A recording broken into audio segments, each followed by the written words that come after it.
Oremos al Señor juntos para que Él nos ayude en esta noche como iglesia suya a exaltar su nombre aquí en este lugar. Oremos. Gracias, Padre, te damos nuevamente por este día y gracias por permitirnos reunirnos y juntarnos, congregarnos en tu nombre precioso. Y Señor, confiamos que nuestros corazones estén rendidos, como decíamos hace un rato, en condiciones para que realmente tú estés habitando en medio nuestro, como es tu promesa, donde hay 2 o 3 reunidos en su nombre. Ahí estoy yo en medio de ellos, pero la condición es para que seamos uno, en un espíritu, en un deseo de entregarnos a ti, de glorificarte a ti, Señor, sobre esta tierra. Somos tu cuerpo, tu iglesia, y queremos recibir de ti, Señor. Nos sometemos a ti como cabeza de cada uno de nosotros, como Rey y Señor de nuestras vidas. Bendecimos, adoramos y exaltamos tu santo nombre. Señor, lléname de tu gracia, dame tu palabra para ministrar a mis hermanos. Ellos, Señor, son tus ovejas, necesitan escuchar de ti y ser alimentados por ti, Padre. Lléname de tu gracia y bendícelos también a ellos para que puedan recibir de ti, Señor, lo que tú tienes preparado para ellos. Te lo pido con acción de gracia en mi corazón, sabiendo que es tu perfecta voluntad para nosotros, tu iglesia. En el nombre de Jesús. Amén. Bueno, quería empezar, como creo que les había dicho, un nuevo tema en esta noche, pero lo vamos a hacer breve porque tenemos una reunión especial de oración de padres por los hijos y sabemos que eso es tremenda importancia. Así que un poco voy a mezclar los dos temas con la ayuda del Señor, empezando este nuevo tema que es acerca de la iglesia del Señor Jesús.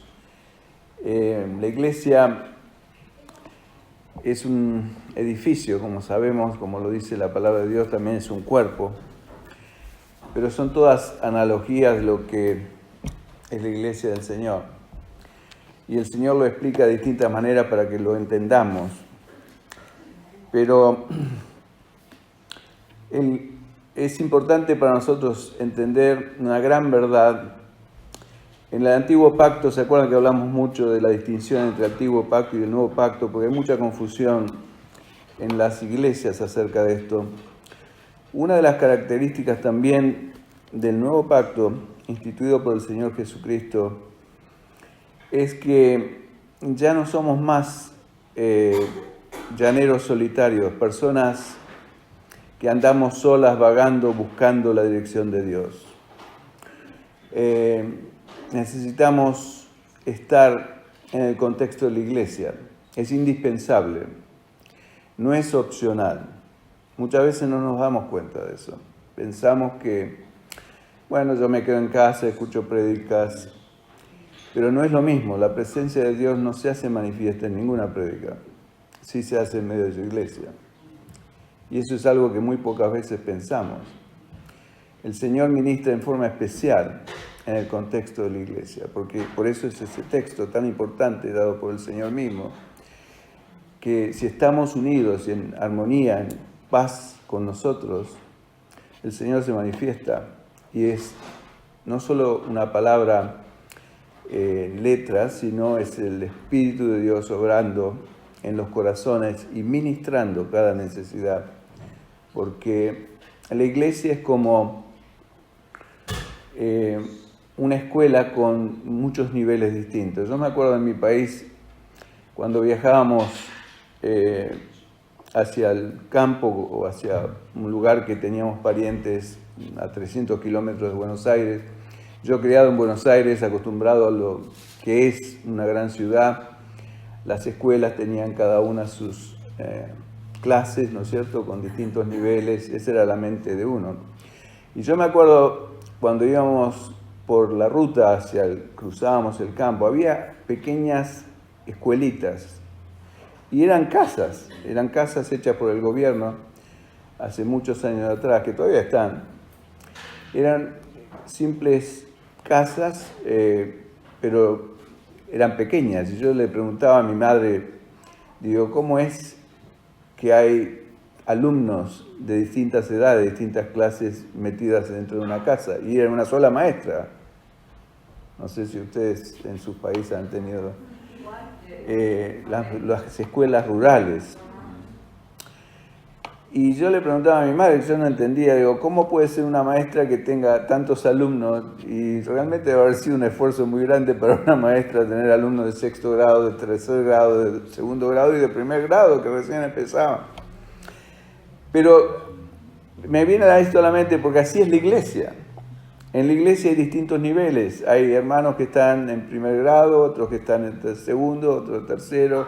Así, hay hermanos que puede ser que estén en la escuela secundaria o en la high school, como se dice acá, y otros que puede ser que estén en la universidad haciendo un PhD o un postgrado, o sea, pero todos tenemos la misma necesidad y Dios suple cada necesidad de acuerdo a lo que nosotros necesitamos. Amén. Eso es solamente Dios lo puede hacer. Amén. Y es a través de su palabra. La misma palabra puede obrar un efecto totalmente distinto para una persona que está en un nivel alto espiritualmente, por así hablarlo, o una persona que recién empieza. Y la revelación que Dios da es de acuerdo a la medida de capacidad y de entendimiento de ese nivel. Y es más, las pruebas que el Señor tome a esos alumnos es de acuerdo a su nivel y capacidad de ese momento. Es tremendo. Solamente Dios puede hacer. Dios sin duda es mucho mejor que esas maestras rurales. ¿Qué les parece? Si lo pudo hacer una maestra rural, mucho más lo va a poder hacer el Señor. Por eso es que es imprescindible el contexto de la iglesia, porque dentro de la iglesia, como hay distintas personas de distintos niveles, bueno, por supuesto, si estamos en la carne vamos a tener un espíritu de soberbia con los que están más abajo, o competencia para ver quién está más alto, ¿no es cierto? Y eso no es iglesia, es completamente opuesto. Eso es el mundo es así. O sea, los que están más encumbrados se jactan y, por así decirlo, se enseñorean, como dice Pedro en su epístola, sobre aquellos que están más abajo que ellos, pero no es así entre vosotros, dijo el Señor a sus discípulos, ¿no es cierto? Cuando le preguntaron a sus discípulos quién iba a ser el más grande en el reino de los cielos, ¿de acuerdo? Y no es así, el reino de los cielos es completamente distinto. Entonces necesitamos aprender, por eso necesitamos aprender humildad del Señor, todos. Porque, ¿y cómo aprendo humildad? Eso me quería detener un poquito en el contexto de la iglesia, porque hablamos bastante de humildad, pero hay una cosa, hay una simple forma de saber o de aprender a ser humilde. Y se las voy a decir brevemente, porque es importante.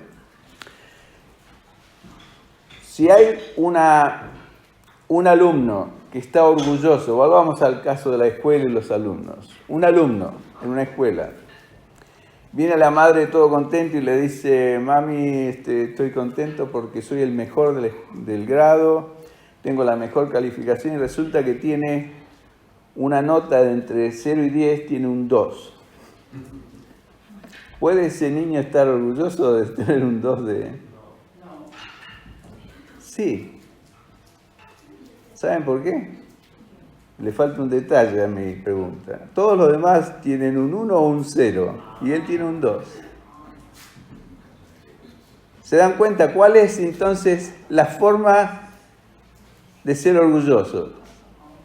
Si nos comparamos con los demás que están más bajos, ¿se dan cuenta? Y a todos nos pasa. Y lo mismo pasa en la iglesia.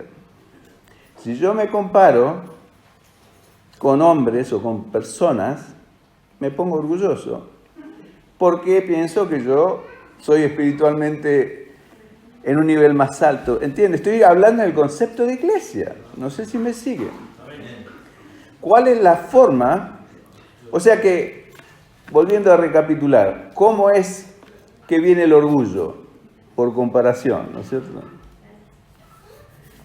O sea, si yo me comparo con otros, me puedo poner más orgulloso, aunque tengo un 2 de nota como ese alumno, comparado con lo que el Señor quiere de mí, pero yo tengo un 2 y me siento orgulloso porque, supóngase, todos ustedes tienen un 1, entonces yo soy el mejor de la clase. Y así es en la práctica. Es como Pablo, cuando establecía iglesias, en el libro de los Hechos, instituía ancianos en las iglesias, pero esos ancianos no eran hombres perfectos como no somos nosotros hombres perfectos.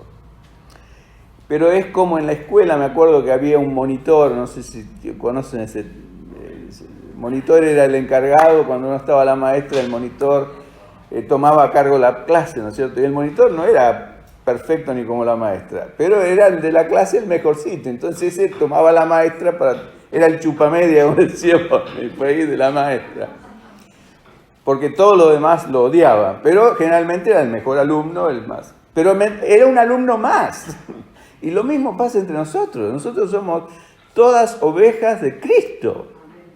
No hay diferencia. Que alguno esté más alto o más bajo. Pero muchas veces en la iglesia nos ponemos orgullosos porque nos comparamos con los demás que están más abajo y está mal. O sea, la soberbia o el orgullo viene entonces por comparación. ¿Estamos de acuerdo?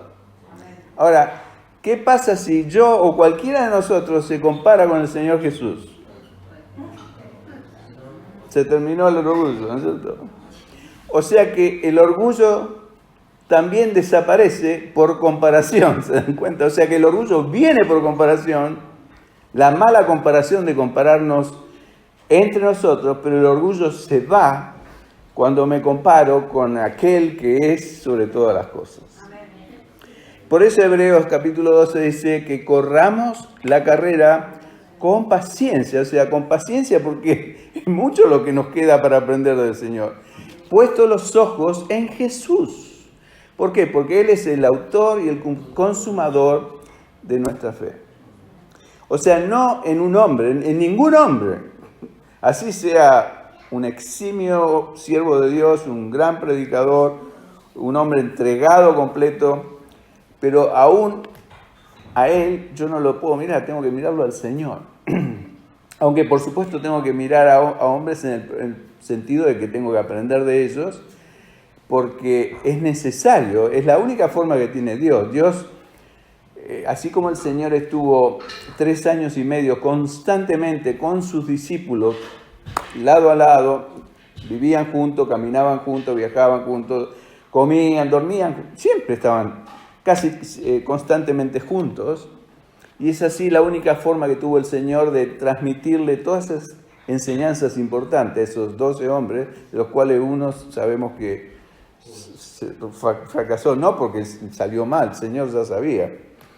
Entonces, la iglesia es tremendamente importante, pero debemos acomodarnos es como, por eso el Señor hizo la comparación, el nuevo vino que habla el Señor, el primer milagro que hizo el Señor en sus milagros, digamos, en su vida ministerial, fue el convertir el agua en vino. Y eso es de tremenda significación, porque eso denota la tremenda diferencia que había entre el antiguo pacto y el nuevo pacto. El nuevo pacto es mucho mejor, como dice el libro de Hebreos, mucho mejor, porque todas las condiciones son mucho mejores y las promesas son más grandes, ¿no es cierto? Y el potencial nuestro es mucho más elevado, o sea que no podemos comparar una cosa con la otra. Por eso es que el Señor, al convertir esa agua en vino excelso, excelente de calidad, que los maestres salas y los sirvientes preguntaban cómo habían guardado. Generalmente todos guardan el mejor vino, usan el primer vino al principio y después cuando están todos ebrios ponen el vino de baja calidad, pero esto era al revés. El vino de alta calidad había venido al final. Y eso es lo que quiere decir, es el vino del Señor, el vino del nuevo pacto, que es la vida de Cristo en la iglesia. Y el nuevo vino, como dijo el Señor, no pongáis vino nuevo en ordes viejas, ¿no es cierto? porque hay una tendencia de estar mezclando, ¿no es cierto? Poner el vino nuevo del Espíritu de Dios, la vida de Jesús, ponerlo en un sistema sacrificial y un sistema legalista, como era el viejo pacto. No va. Debe ser puesto en el nuevo orden, y el nuevo orden es, adivinen qué, la iglesia. La iglesia es el receptáculo que contiene todas esas, y cada uno de nosotros somos como piedras, pero también somos como elementos dentro de un cuerpo, órganos distintos con distintas funciones dentro de un cuerpo. La palabra del Señor habla de distintas comparaciones, pero también somos como uvas, ¿no es cierto? Que el Señor va poniendo, y saben que dentro de una gran bolsa, de un gran orden, un orden como una bolsa de cuero. ¿Y qué pasa cuando están todas las uvas apretadas dentro de ese orden? Nos empezamos a machucar uno con otro. Y nos duele, porque tenemos que aguantar distintas formas de pensar, distintas formas de ser. Y la única forma de condescender con eso, de pasar la prueba, por así decirlo, que el Señor lo hace a propósito, entre paréntesis. Por eso es que en una iglesia debe haber gente de distintas, niveles intelectuales, de distintas nacionalidades, de distintos colores de piel, de distintas nacionalidades. Eso es buenísimo para la iglesia. Es más, a veces hasta distintos idiomas. ¿Por qué? Porque enriquece ese proceso de maceración de las uvas, donde las uvas se apretan unas con otras y largan el jugo que produce el vino de Dios, ¿no es cierto? El nuevo pacto que vino a nosotros para hacer y generar a través de nosotros, de nuestra vida de entrega al Señor. Cuando yo me entrego al Señor, lo que es una uva completamente aplastada para dar ese vino que produce alegría, gozo. Por eso Efesios 5 dice, no seáis lleno de vino, sino hace esa comparación entre el vino que produce una especie de alegría, de euforia, pero con el Espíritu Santo de Dios, que también produce gozo, paz y esa euforia, esa completa sentimiento de que Dios está conmigo, me está respaldando. Entonces, la iglesia es fundamental. Ahora, dentro del contexto de la iglesia, debemos también dejar atrás y de lado por algo que todos tenemos, que es el egoísmo, ¿no es cierto? Hablamos bastante de este tema. Y de un complejo natural de inferioridad que tiene todo ser humano. Todos tenemos un sentimiento de inferioridad y por eso queremos ser notados. Cuando queremos ser notados dentro de una iglesia, producimos problemas. Debemos aprender a morir a nuestra carne. Debemos aprender a humillarnos delante de Dios. Debemos aprender, aunque nos creamos, aunque Dios nos vea como, digamos, más espiritualmente elevados, lo que único que va a pasar es que Dios nos va a exigir más. Pero nunca nos va a dar el derecho de que nos pongamos por sobre nadie. ¿Me entienden? O sea, porque Dios nos ve a todos por igual, o sea que es una cosa difícil para nosotros humanamente de entender, porque por un lado Dios sabe que estamos en distintos niveles, pero por otro lado todos tenemos el mismo acceso. Es más, dice, como hemos visto en el libro de Hebreos, que Dios, por así decirlo, nos hizo a todos iguales y habla la comparación desde el menor hasta el mayor, no dice del mayor hasta el menor. Quiere decir que Dios va a escuchar más a un hermano que está en su infancia o en sus primeros pasos en la vida cristiana que a una persona que ya está adulta en las cosas de Dios, que se supone que tiene que arreglársela más sola y estar ayudando a otros a crecer. Así es como nos ve Dios. Pero a un niñito en la fe, Dios lo escucha más, está atento, su oído a esos primeros niños, ¿no es cierto? En su infancia, en sus primeros pasos. Cuidado que no se caigan, ayudándolos cuando se caen. Esa es la iglesia. Y es algo precioso, ¿no es cierto? Y la iglesia es un edificio en 3 niveles. ¿Están conmigo todavía o se fueron? Un edificio en 3 niveles. Hoy voy a hablar solamente ni en ningún nivel, del primero, del segundo, del tercero, sino el fundamento, como todo edificio tiene un fundamento. ¿Estamos de acuerdo? Sin fundamento no hay edificio. O sea que sin este fundamento del cual yo voy a hablar, no hay iglesia. Y el fundamento es precisamente el amor de Dios en cada uno de nosotros, que como dice Romanos capítulo 5, fue derramado en nuestros corazones por su Espíritu Santo. Si yo no tengo el Espíritu Santo de Dios, no tengo el amor de Dios. Y como dice 1 Juan capítulo 4, Dios no es que tenga amor, Dios es amor. Entonces, si yo tengo a Dios morando en mí, no es que tengo a Dios, y como tengo a Dios, tengo amor. Ahora, es interesante leer este 1 Juan capítulo 4, del verso 7 al final del verso 21, al final del capítulo 4, donde dice varias cosas interesantes respecto al amor de Dios, pero en el verso 18, por ejemplo, dice que en el amor no hay temor, sino que el perfecto amor echa fuera el temor. Y esto es algo que tiene que pasar en cada una de nuestras vidas. Porque el temor lleva en sí castigo, de donde el que teme no ha sido perfeccionado en el amor. Quiere decir que debemos crecer en el amor. Dios nos llena, nos inunda de su amor a través de su Espíritu Santo. Pero cada vez que yo me rindo más a la guía y dirección, al Espíritu Santo en mi vida para que reine, es mayor el amor de Dios en mí. Tiene que ser mayor. Mayor amor hacia Dios y mayor amor hacia mis hermanos. Y aún hacia el mundo.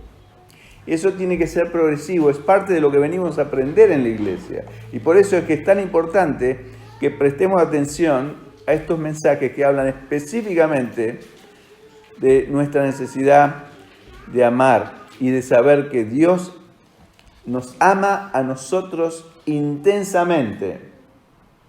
Es tremendamente importante. Ahora, la Biblia habla en muchos casos, por ejemplo acá en 1 Juan, dice en verso 19, capítulo 4, verso 19, nosotros le amamos a Él porque Él nos amó primero. Y de eso yo quiero hablar, no de lo que yo le amo a Dios, sino de lo que Él me ama a mí. Porque yo voy a amar a Dios en directa proporción de lo que yo entiendo o experimento en mi vida, de cuánto me ama Él a mí. ¿Se acuerdan que el Señor Jesús le dijo a Simón, el fariseo, cuando vio a la mujer que le estaba besando al Señor y lavando los pies? Y el Señor le hace la pregunta, ¿quién crees que va a amar más? ¿No es cierto? ¿Uno que le perdonó mucho o uno que le perdonó poco? Y el otro se dio cuenta, no, sin duda el que más le fue perdonado. Y eso indicaba de por qué esa mujer estaba en esa situación. Lo amaba al Señor porque entendía, mucho mejor que ese fariseo orgulloso, cuánto le había perdonado el Señor a ella. Y entonces usted es exactamente igual. Va a entender el amor de Dios, a amar a Dios en directa proporción de que usted entienda cuán grande es el amor de Dios hacia usted. Si no, usted no va a amar a Dios, lo va a amar poco, porque va a creer que le perdonó poco, por empezar. Entonces, en la medida que caminamos en luz, Dios nos va revelando más cosas, y cada vez que nos revela más cosas, nos asustamos primero, pero después nos asombramos de ver cuán grande es el amor de Dios cuando nos ha perdonado tanto y nos sigue perdonando más, cosas que ni sospechamos en nosotros. Y eso nos pasa solamente cuando estamos en el contexto de la iglesia, cuando escuchamos palabra en el contexto de la iglesia, las palabras nos convencen de pecado, de justicia y de juicio y nos mueve a un cambio. Si no, no pasa nada. Sigo una vida de rutina, de constante religiosidad, vengo los sábados, escucho prédica, me voy a mi casa, no me acuerdo de nada. Y eso, hermanos, no produce fruto. No produce amor, usted va a pasar años y años y para usted el Señor va a ser siempre la misma persona que murió en la cruz por sus pecados, lo va a llevar al cielo y listo, ahí se terminó.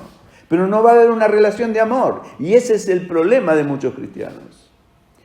Y si no hay una relación de amor con nuestro Señor, hermanos, no hay iglesia. Porque no entendemos cuánto nos ha amado, cuánto nos ha perdonado el Señor Jesucristo. Ahora, hay un texto en la Biblia que yo creo que ya se los compartí algunas veces, pero me gusta referirlo porque para mí es uno de los textos más importantes de la palabra del Señor. ¿Por qué? Porque me dice no solamente que Dios me ama, sino que me dice cuánto Dios me ama. ¿Me escuchan? Todos los demás textos, por ejemplo, Juan 3:16 me dice, de tal manera amó Dios al mundo, pero de tal manera que dio a su Hijo unigénito. Ok, pero ¿cómo mido ese amor hacia mí? Entregó a su Hijo para que me venga a rescatar, y todos entendemos eso. Cristo vino, Dios lo dio para que venga a morir por mis pecados, etc. Pero no me hace una idea, no me da a mí una idea de cuánto me ama Dios a través de ese texto. Pero este texto en Juan capítulo 17, verso 23, nos dice exactamente cuánto nos ama Dios. Y dice así, Jesús está orando, es la oración de Jesús por sus discípulos. Y entiéndalo, esta es la oración de Jesús por sus discípulos. Si usted es un discípulo de Cristo, esto es para usted. Si no es un discípulo de Jesús, un discípulo es un seguidor, aquel que puso los ojos en Jesús y lo sigue a Él. No se está comparando con los demás para conformarse y decir, qué bueno que soy comparado con Freddy o con cualquiera. No, por Freddy, no me interpreten mal, pero si yo me comparo con otro, puedo decir, qué bueno que soy, qué santo que soy, qué consagrado al Señor. Pero si pongo mis ojos en Jesús, como vimos al principio, ya eso se pierde. O sea, yo en ellos, dice Jesús, y tú en mí, para que sean perfectos en unidad. Un pedido que hace el Señor. El primer pedido, para que sean perfectos en unidad. El segundo pedido, para que el mundo conozca que tú me enviaste. O sea, a través de la unidad que hay entre nosotros, el mundo va a saber que Dios envió a Jesús a este mundo a morir por nosotros. Y que los has amado a ellos como también a mí me has amado. Esta es la intensidad del amor de Dios para mí. Este texto es tremendo, porque cuando yo me enteré de esto, recién pude darme cuenta de que Dios, en pocas palabras y sintetizando lo que dice este texto, Dios, si yo soy un discípulo de Jesús, verdadero seguidor del Señor, me invista en Él y lo imito en todos sus pasos, quiero ser como es Él. El Señor, Dios Padre, me ama a mí. Escuche esto, aunque no escuche más nada, escuche esto. Dios me ama a mí de la misma forma y con la misma intensidad que amó a su Hijo Jesucristo. Es tremendo. A mí me impacta, me quiebra el corazón. ¿Cuánto amó Dios a su Hijo Jesús? Usted sabe, cuando Jesús vino a este mundo, era su Hijo unigénito, no había otro hijo. Para un israelita llamar a Dios Padre era un sacrilegio. No podían llamarlo a Dios Padre. Dios era el Señor, era Jehová de los ejércitos, era un Dios que estaba ahí lejano y ponía reglas para que ellos cumplieran. Pero el Señor Jesús vino a revelar el Padre como Padre, no un Dios ogro, un Padre celestial, amoroso, lleno de amor, que amaba a su Hijo porque era su Hijo unigénito en ese momento, pero ahora no es más unigénito, es primogénito. ¿Entiende la diferencia entre unigénito y primogénito? Yo tengo 2 hijos Mi hijo mayor es un primogénito. En un momento fue unigénito, cuando era el único. Así somos nosotros. O sea que yo soy un hijo más de Dios a la altura del Señor Jesús. Y Dios me ama a mí con la misma intensidad que amó a Jesús. Quiere decir que así como cuidó a Jesús y toda su vida estuvo marcada por un padre amoroso que, ¿se acuerdan cómo lo protegió el Señor? Cuando Herodes quería matar a todos y exterminar a todos los niños, ¿qué hizo? Reveló un sueño a José y le dijo: José, levántate rápido, toma a tu mujer y tu niño y vete a Egipto. ¿Quién hizo eso? Dios. ¿Cómo hicieron los magos que fueron, etcétera, etcétera? Y cómo le reveló el Señor a los magos de que no volvieran a Herodes, porque Herodes lo quería matar a Jesús.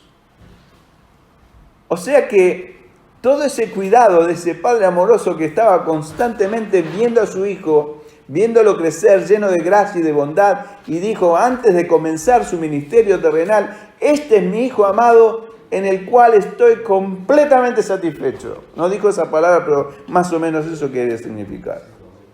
Lo mismo puede decir usted, aunque nunca haya echado fuera un demonio, aunque nunca haya predicado un sermón, aunque nunca haya hecho convertir a ninguna persona o llevado a los pies de Jesús, puede decir lo mismo de usted si usted tiene un corazón limpio para Dios, deseoso, amoroso, como un padre que lo quiere de verdad.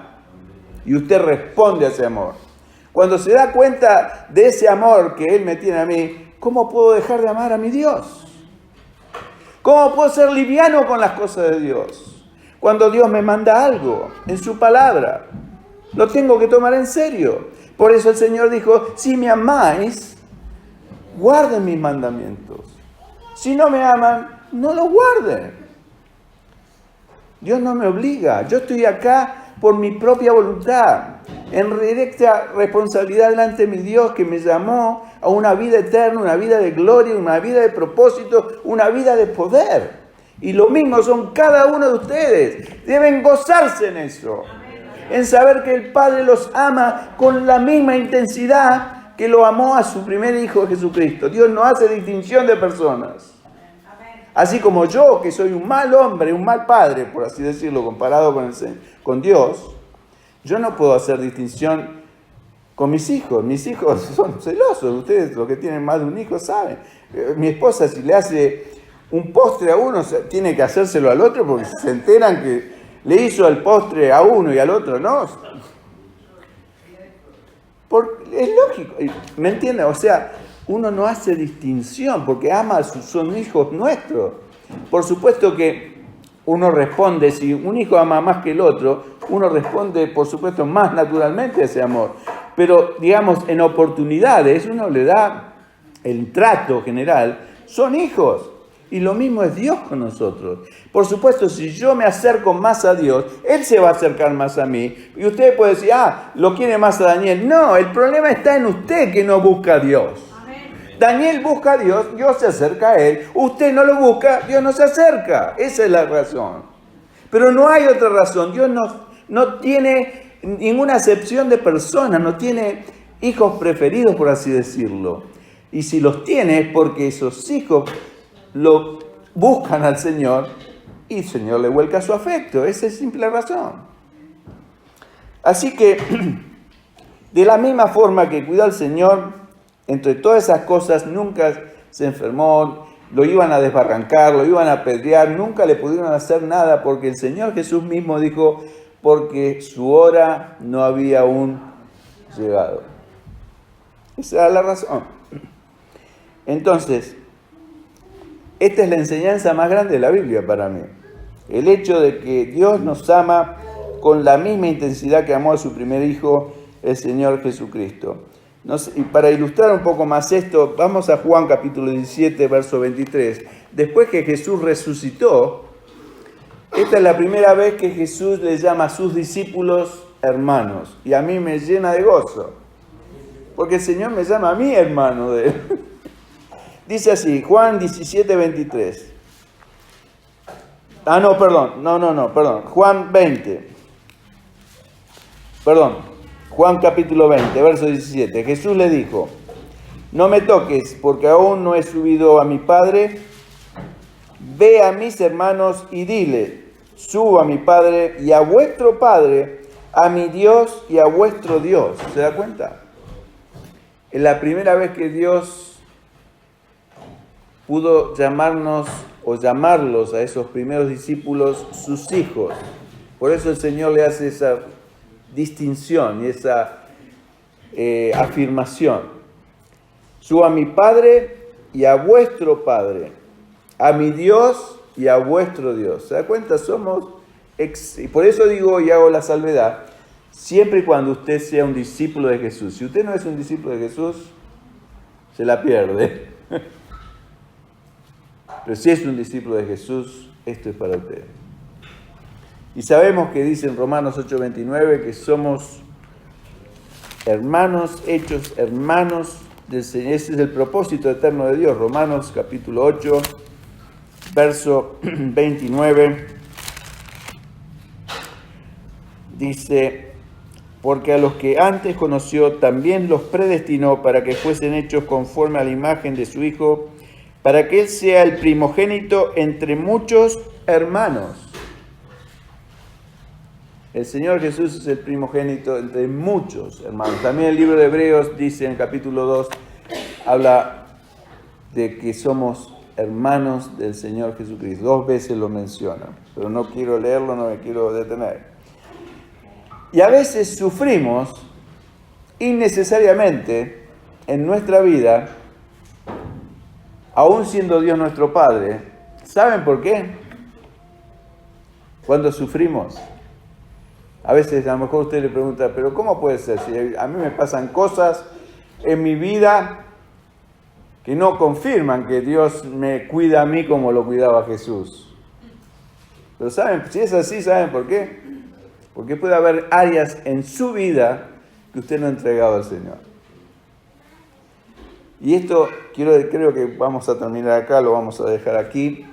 Pero nuestra vida es como una casa o como un edificio con muchas habitaciones, ¿no es cierto?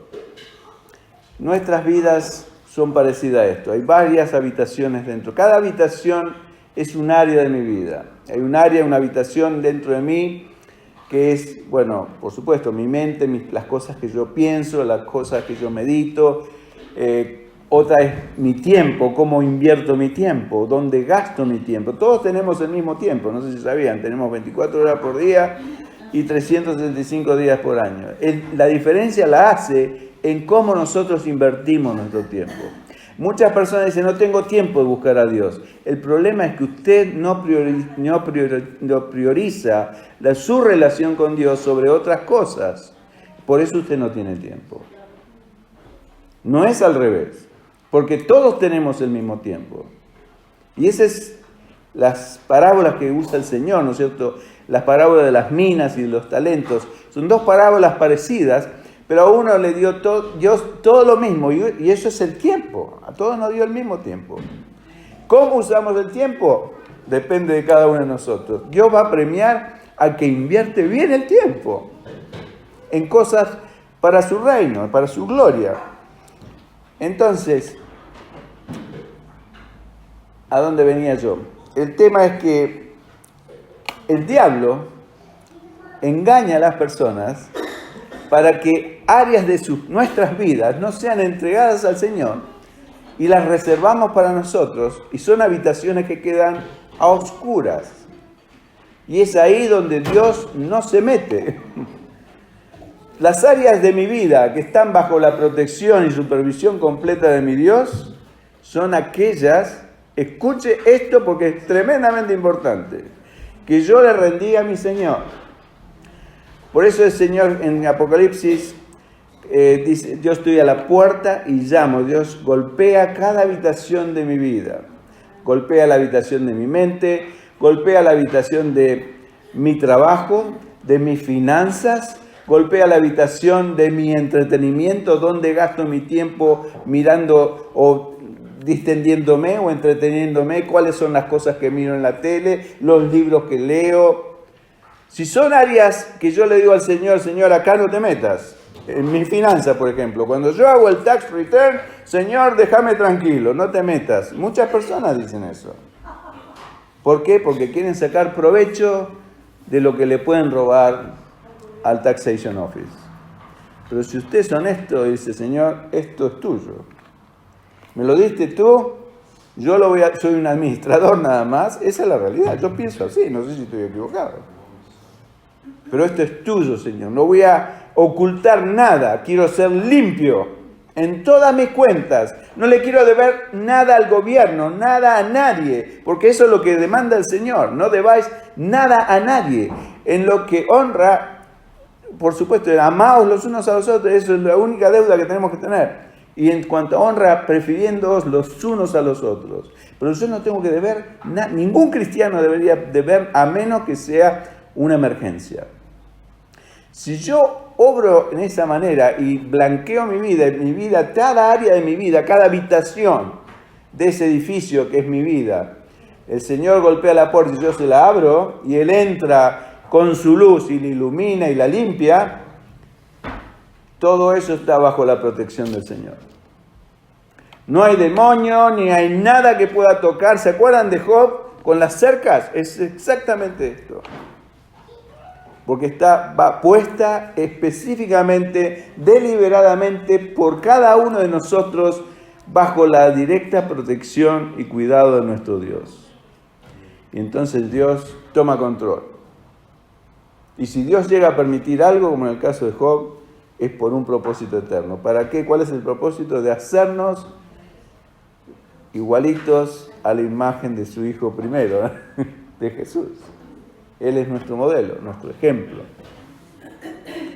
O sea que si hay cosas no rendidas, sépalo, hermano o hermana querida, la debemos rendir al Señor. Si es que queremos que Él esté guardando, así como guardaba la vida del Señor Jesucristo. Por eso fue un Padre amoroso que lo guardó y lo cuidó de tantas cosas, hasta el momento que llegó el momento de su muerte. Cuando llegó el momento de su muerte, el Señor fue a la cruz, aunque Él no quería desprenderse, no recibir latigazos, sino no quería desprenderse de esa comunión que vivió por siglos y eternidad con su Padre amoroso.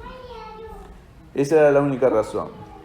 O sea que, como digo, la iglesia, estamos en el nivel o en la base o en el fundamento, es el amor absoluto de Dios hacia mí. Los otros tres niveles se los anticipo ahora, pero no vamos a hablar de ellos, vamos a hablar después. El primer piso, después de la base o del fundamento, es mi perfecto amor, la relación personal de Dios conmigo y mi relación con Él. Ese es el primer piso. El segundo piso es nuestra relación de familia, cómo es mi relación con mi esposa, con mis hijos. Es tremendamente importante en la iglesia. Eso no era importante en el antiguo pacto, para nada. Vemos grandes hombres, siervos de Dios, que llegaron a ser grandes líderes y su vida familiar era deplorable. El caso, por ejemplo, Moisés mismo, y otros hombres como Samuel inclusive, que escuchó la reprensión de aquel que lo entrenó en el ministerio del Señor, que el Señor lo había destituido precisamente por no reprender a sus hijos, y Samuel terminó haciendo lo mismo. Increíble. Pero esas cosas no contaban en ese momento, pero ahora sí cuentan tremendamente. Por eso es como requisito dado a Pablo, a Timoteo y a Tito, para elegir líderes en la iglesia de Dios, que deben de tener sus hijos en sujeción, por supuesto, no con un revólver en la cabeza, no es una sujeción natural y honesta, no por la fuerza. Y manejar su casa, su hogar, su esposa, sus finanzas, todas sus cosas, porque si no sabe manejar su casa, dice, ¿cómo va a manejar la casa de Dios? Y es lógico. Entonces es un requisito fundamental hoy en día para la iglesia, que no lo era en la antigüedad. Y lo último de todo, el último piso, el tercer piso, es la iglesia en sí. O sea que la iglesia se sostiene por esos tres, primero por la base de todos, que tiene que ser la misma, y está fundada en el perfecto amor por cada uno de nosotros, no solo por mí, yo estoy hablando por mí, pero debe ser por cada uno de ustedes. Ustedes tienen que tener la certeza de que Dios los ama con profundidad, bueno, basado en este texto que hemos leído, Juan 17:23. Pero si usted no lo apropia para usted, es simplemente un texto, que va a ser como un cheque que lo pone como un señalador en su Biblia, pero no va a representar más que eso para usted. Pero si usted lo cree y lo recibe, Señor, yo quiero ser tu discípulo, quiero estar en constante cuidado y protección tuya, y te entrego toda mi vida para eso, el Señor lo va a hacer, sin lugar a dudas. Así que, hermanitos, esto es lo que yo le quería compartir hoy. Creo que vamos a dejar acá. Después habla el Señor de la oración. Vamos a tener oración ahora seguidos próximamente. Y en base a la oración, el Señor dice, da algunas pautas de cómo no debemos orar. Y eso también quisiera tomarme, aunque sea 5 minutos para esto, y terminar con esto. En Mateo capítulo 6, versos 5 al 8, el Señor da pautas de cómo no debemos orar. Y después dice cómo debemos orar y da el modelo de oración, que es lo que llamamos comúnmente el Padre Nuestro, ¿no es cierto? Que es el modelo de oración.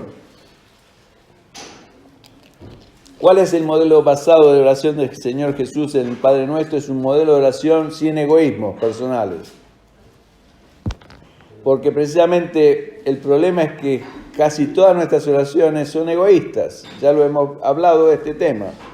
Y hemos hablado del Padre Nuestro como una oración centrada 100% en Dios. Y así dispone Dios que sean nuestras oraciones. Lamentablemente, si somos honestos, nuestras oraciones generalmente no están centradas en Dios, están centradas en nosotros. Pero tenemos que darnos cuenta, arrepentirnos y pedirle a Dios su ayuda para dejar eso y hacerlo de acuerdo a la voluntad de Dios. En Mateo capítulo 6, versos 5 a 8 dice, y cuando ores, no seas como los hipócritas, porque ellos aman el orar en pie en las sinagogas y en las esquinas de las calles, para ser vistos de los hombres. De cierto os digo que ya tienen su recompensa. Quiere decir que Dios no lo va a escuchar. La recompensa va a ser recibir el castigo de Dios, porque Dios odia la hipocresía. Mas tú, dice el verso 6, cuando ores, entra en tu aposento y cerrada la puerta, ora a tu Padre que está en secreto, y tu Padre que ve en lo secreto te recompensará en público. Y orando, no uséis vanas repeticiones como los gentiles, que piensan que por su palabrería serán oídos. No os hagáis pues semejantes a ellos, porque vuestro Padre sabe de qué cosas tenéis necesidad antes de que vosotros le pidáis. O sea que el verso 5 dice que oran para ser vistos no de Dios, sino de los demás, de los hombres. Esta es una de las cosas que Dios abomina. Y el verso 6 dice, pero tú cuando ores, ve a tu aposento. Quiere decir que hazlo en secreto, ¿no es cierto? Y muchas veces, una vez mi hermana me dice, bueno, entonces no debemos orar cuando nos juntamos y oramos por los... No se trata de eso. Dios lo que no quiere es que oremos para ser vistos ni para ser oídos por los hombres.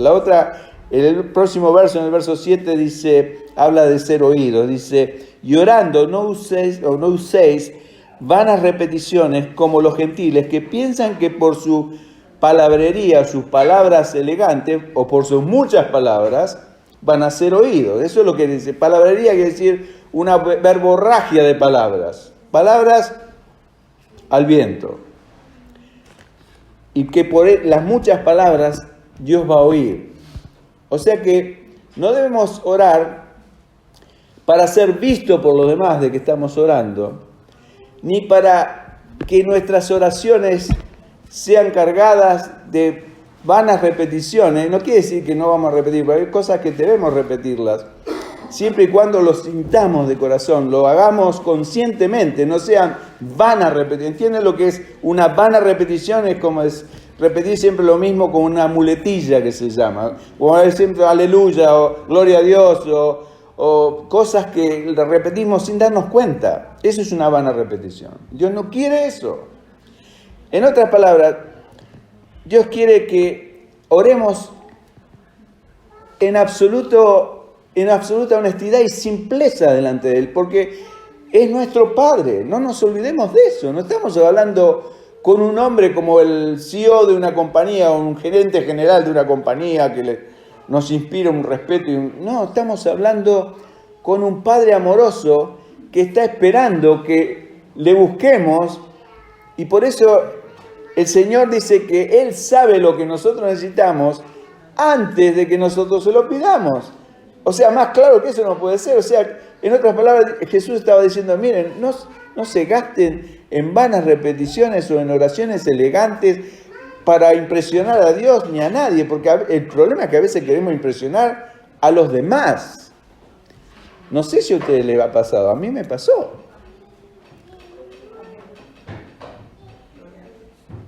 A todos nos pasó, hermanos. Cuando usted ora y no escucha ningún amén, entonces empieza a preocupar y quiere inconscientemente poner cosas que surja de la audiencia, un amén, un aleluya, un gloria a Dios. Hermanos, si usted me dice que no, eso es humano, es natural, pero Dios no lo quiere.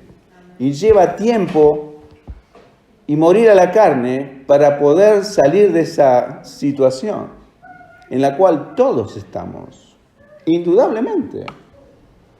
Entonces, lo que Dios quiere es que seamos honestos, como niños. ¿Qué exige usted de sus hijos cuando vienen a pedirle algo? Padre, espero una voz especial. No, papi, necesito esto. Ok, hijo, eso es lo que quiere Dios. Es tan difícil entender eso. Es muy simple. Oran para ser vistos de los hombres, no a Dios.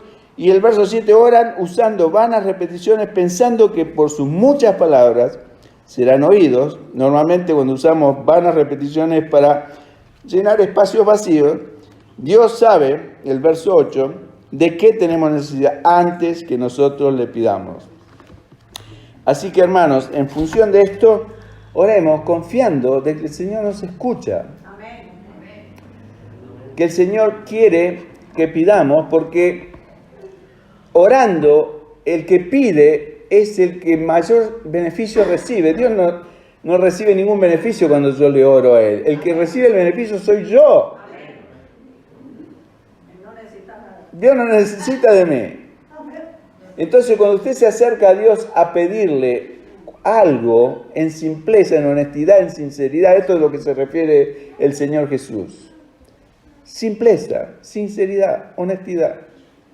No vanidad, no para el orgullo personal o para la vanagloria, para la gloria de Dios y para realmente volcar mi corazón, como dice Pedro, volcad delante de Él todas vuestras ansiedades, porque Él tiene cuidado de vosotros, porque es un Padre que se preocupa por nosotros.